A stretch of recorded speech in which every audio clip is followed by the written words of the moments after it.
Hello everyone and welcome along to the British Champions Series preview ahead of the next leg of the 2013 British Champions Series with the Epsom Derby, Investec Oaks and Coronation Cup on the horizon. We've already had 5 races so far in the 2013 British Champions Series and already it's provided us with some memorable moments.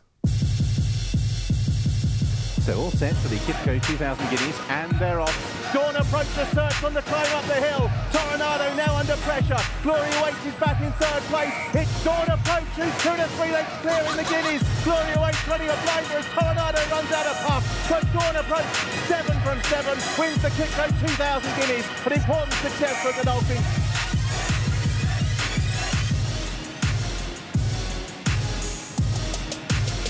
Just the judge on the stand side, Sky Lantern between the pair winning Express. Snow Queen thundering home with Maureen. Just the judge, Sky Lantern over the top. They go for the line to Guineas.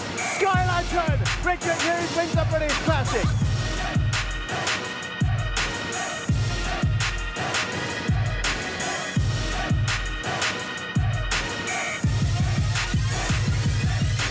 Glenn Simon with Top Trip coming alongside, eyeballing him. Glenn Simon sticks his nose out. Top Trip fighting hard on the far side. The line is looming, couldn't separate them. In first place, number 5, Glenn Simon. Far is 3 to 4 lengths clear and he's effortlessly stretching away from Sovereign Depth and Aljama here, and Far will get his Group 1 and decisively so. Far shoots away the success of the JLT Lockies.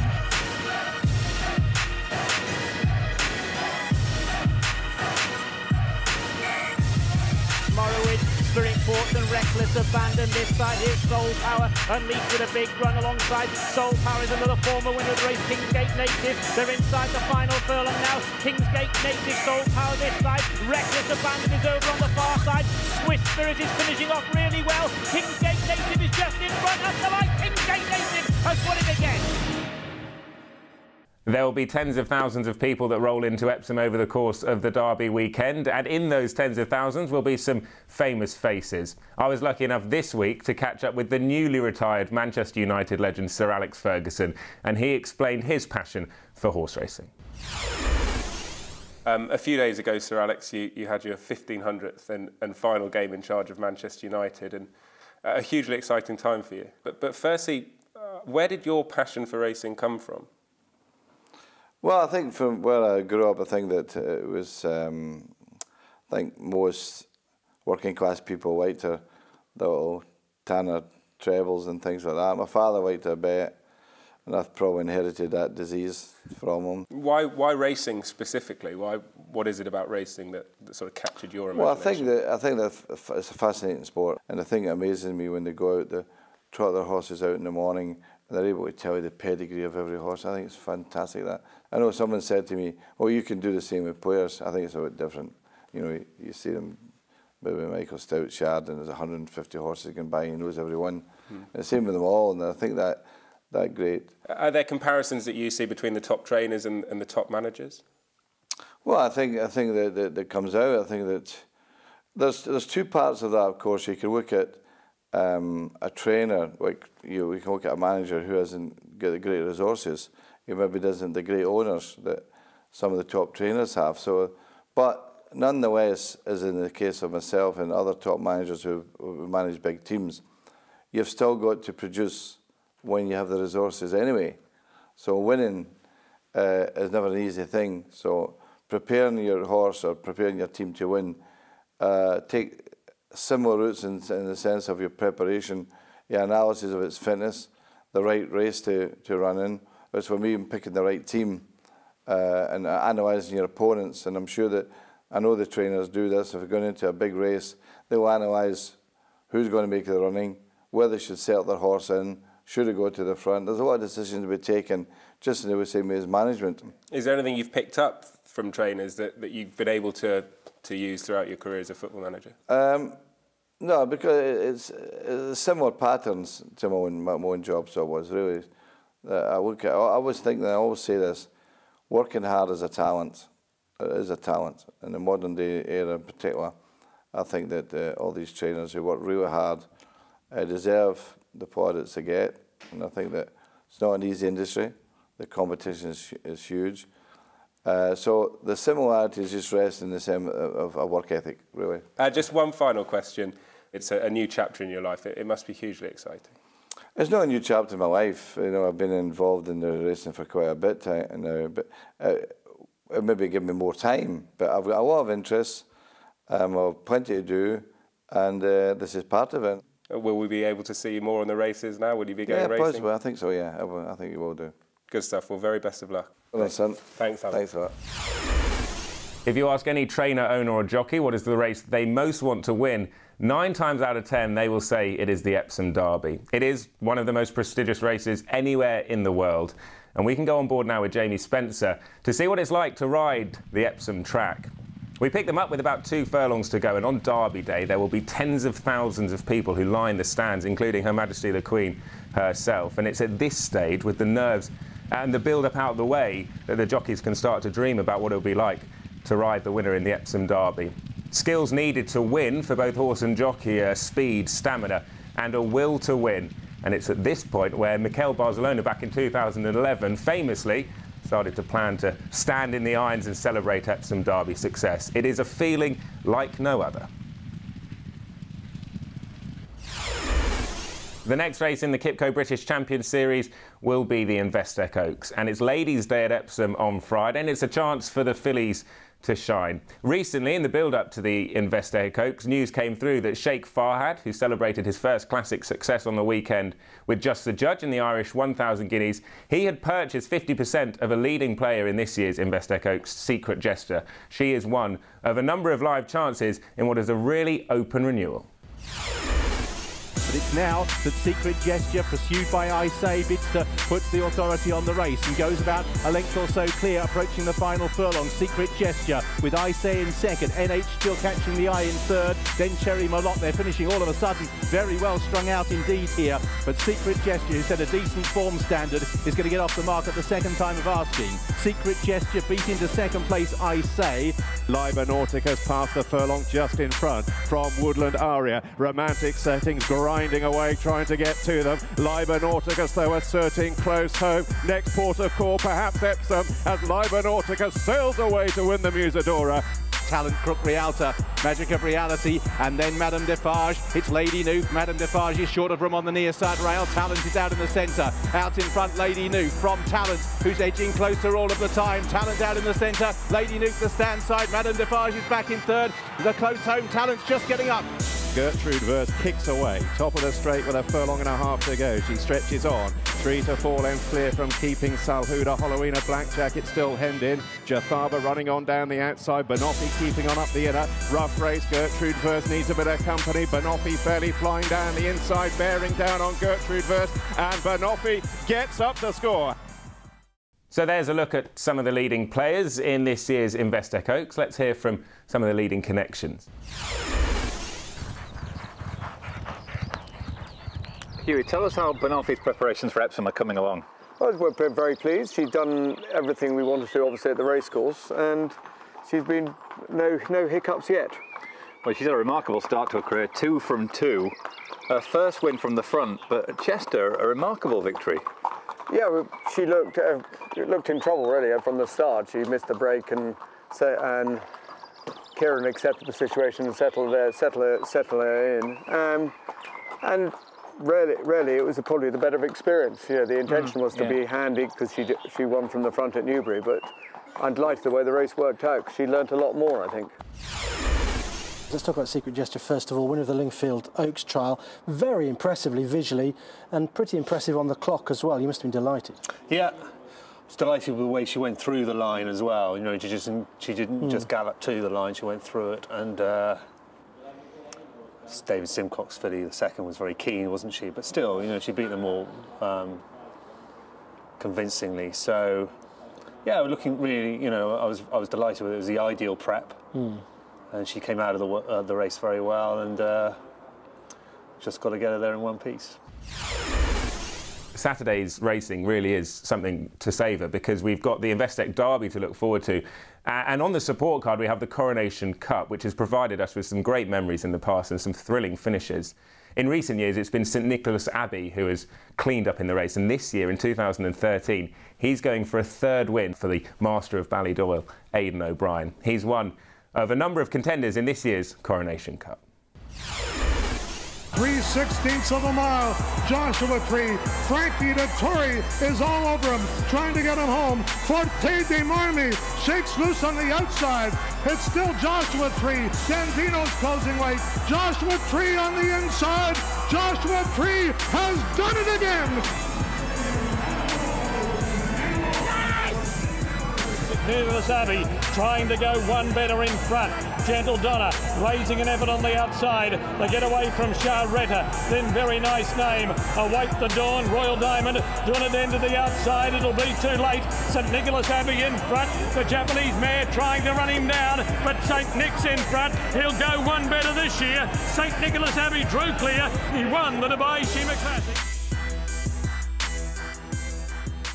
And once again, we've sent out our cameras to catch up with a few of the leading connections in this year's Coronation Cup.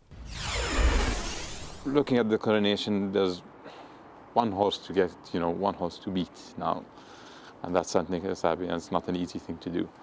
He knows Epsom like the back of his, his hoof or something like that. Right, yeah.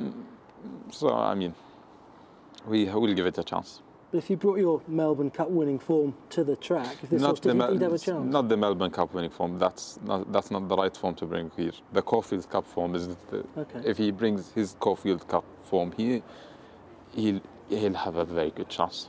He will have to be at his best to win that race. It won't be easy, but it looks like he's very well. Yeah, you told us when we spoke to you before that you were gradually working him back to his best and hoping that you'd get there by now, and you do believe you've just about got him there to his Melbourne Cup best? Yeah, definitely. Maybe even a bit better. Really? He's in the form of his life. Interestingly, Jamie wasn't totally sure he'd handle the track. Right. So we'll see. But when I close my eyes and try and imagine how a race will work out, I can see him churning up that home straight. I'm really very excited about it.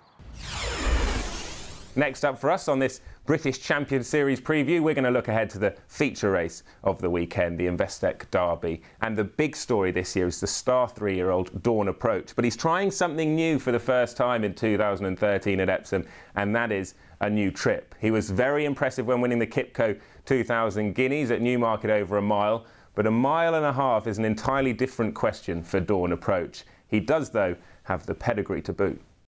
There are seemingly few questions left for Dawn Approach to answer, but one key question keeps cropping up. Will he stay the mile-and-a-half trip at Epsom on the first Saturday in June? His trainer Jim Bolger has been asked these questions before. Back in 2008, Bolger, one of the best trainers in the world, took New Approach to Epsom on the back of finishing second by the narrowest of margins to Henry the Navigator in the first classic of the season, the 2000 Guineas at Newmarket over a mile. Connections of New Approach debated. They ummed and ahed and pondered whether the Derby was the right race for him. They made a late call. They decided to roll the dice, and they were proved right as New Approach secured a tenacious victory in front of the tens of thousands of racegoers that regularly line the rails of the famous Epsom Downs. New Approach on the inside, the outside, Tartan Bearer, and it's New Approach in the green by about half a length, wandering off a straight line. Tartan Bearer in second, but New Approach keeping going all the way out to the line. We'll see it out and win the Vodafone Derby. Bolger has established himself as one of the leading trainers of his time, with big race wins all over the world. Based in Cool Cullen in Ireland, Bolger is renowned for his quick wit and one-liners, but it is his ability to prepare a horse for the big day that will earn him a spot in flat racing's Hall of Fame. There is no better example of this than the case of New Approach back in 2008. New Approach is now enjoying a highly successful career as a stallion. His most high-profile offspring so far is this year's Epsom Derby favourite, Dawn Approach. In going one better than his sire in the QIPCO 2000 Guineas, Dawn Approach has established himself as the star 3-year-old colt this season, backing up his standing as the champion 2-year-old in 2012. By heading to the Investec Derby, he'll be hoping to emulate the great See the Stars and Camelot by completing the illustrious Guineas Derby double. If he sees out the trip, something he has never been asked to do before, then will it be a case at Epsom of like father, like son? We will find out soon. Not long to wait now to find out whether Dawn Approach can pass the Epsom test, and it is a unique test. We can have a look now at the mile-and-a-half trip that Dawn Approach will face as we fly over the famous Epsom Downs ahead of the Investec Derby. A horseshoe at Epsom, it's so rare, so unique. The idiosyncrasies of Epsom are much talked about, but it's a very undulating track, and it has in the past found out some very good horses. 12 furlongs the trip in total. They start on the right side of the course before tacking over to the left and then taking the famous Tattenham corner with the rails lined with the tens of thousands that will roll into Epsom on the Downs for Derby Day. 6 furlongs to go, and it's at this stage where the jockeys start to wind up and urge their mounts along as they challenge for Derby glory. Into the straight, and you'll see there's a camber. It sweeps down from right to left, and it's important to keep your horse balanced at this stage. Starting to wind up, crank up the pace as they come towards the final furlong. And for one of the runners in this year's Investec Derby, glory awaits. So Dawn Approach is the big talking horse in this year's Epsom Derby, but there are a number of other live chances. Let's take a look now at some of the leading contenders. The straight looming large, the final furlong and a half. Moore comes wide on Magician. Away to the right, Contributor stakes his claim, and then Glacial Age, but it's Magician in front and beginning to surge clear with Moore waving the wand, but a few flourishes will do as Magician draws right away. It's O'Brien again in the D stakes. Ruler of the World strikes on for home under the former champion, quickens on from Mr. Impatience, Havana Beat and Feel Like Dancing, and Ruler of the World is beginning to power clear and stretching them right out. It's O'Brien again in the MBNA Chestervars. He's got a long way to go to live up to his name, but Ruler of the World rules supreme on the Rudy. Windhook, Guerre, Indian Chief, the far side, Libertarian staying on from the rear. Windhook nosing ahead from Guerre, trading that up, fighting back gamely on the near side. Indian Chief and Libertarian on the far side across the track. Libertarian has quickened up best of all, didn't travel, a huge shock in the Dante. So there's your equine insight, now your human insight. Jim, we saw Dawn Approach working this morning. Can you just give us an idea of what he would have done during the winter? Well, even though he's lazy in his races, he's very he can be quite excitable, you know, when he's fresh. So I was afraid to let him out, even with a pony and a high rail. So we decided that you know, we'd ride him out maybe 3 days a week, and just do a trot and a hack with him. And on the other days then we have a treadmill, and we put him on the treadmill, and he walked for lengthy periods on that, and then trotted a bit on it as well. And we got him as far as the middle of January doing that, so we began to ride him then, and everything's gone well with him since then. How confident are you about Okavango's chances? Well, it's so different horses, you know, and this year there's a horse who seems to be above everybody, but we'll try and get a good account of himself. Yeah, what's the big advantage that your horse has got? He will stay, won't he? He's got plenty of stamina in his pedigree. Yeah, probably. Yeah. Although on the downside there's much speed, so there's always a little doubt about staying at this, but it's not a real concern, you know. Chopin's a horse that many people are beginning to fancy for the Derby. How do you rate his chances? It's hard for me to rate his chances because we don't know how good he is compared to the best English, Irish and French horses. Sure. Tell us a little bit about him, though. People at home will not know much about him. He was a very good winner last time out, though, wasn't he? Yeah, he won really impressive with 8 lengths, and the second horse proved his form when he was second last Monday in the German 2000 Guineas. And what is his main asset? What do you like about him? His character. He's very easy to handle, and he's very laid back, and no, it's a great horse to have and easy to train. I think I'd be more nervous if he had run, let's say, in England or France, you know, having that form. If you have a good form with an English form or French form, then you're actually nervous because you know that you have a good horse on your hand. Yeah. Bringing a horse from Germany, well, it's up in the air, to be honest. If he runs well, great. If he doesn't, you know, he'll have plenty of good runs this year. Jamie's ridden him in a piece of work going the wrong way around Düsseldorf, which is the closest that you could find in Germany to Epsom, which is nothing like Epsom at all, but there's a bit of a dip and a camber and a turn and a what have you. And he said it was like going around on rails. So I do think we've got the right horse. I really, really do. It really will be a special weekend's racing at Epsom with the Investec Oaks, the Coronation Cup and the Investec Derby to look forward to as the QIPCO British Champions Series rolls on into another leg. I do hope you can join us. It will be a weekend to savour. There are bad races.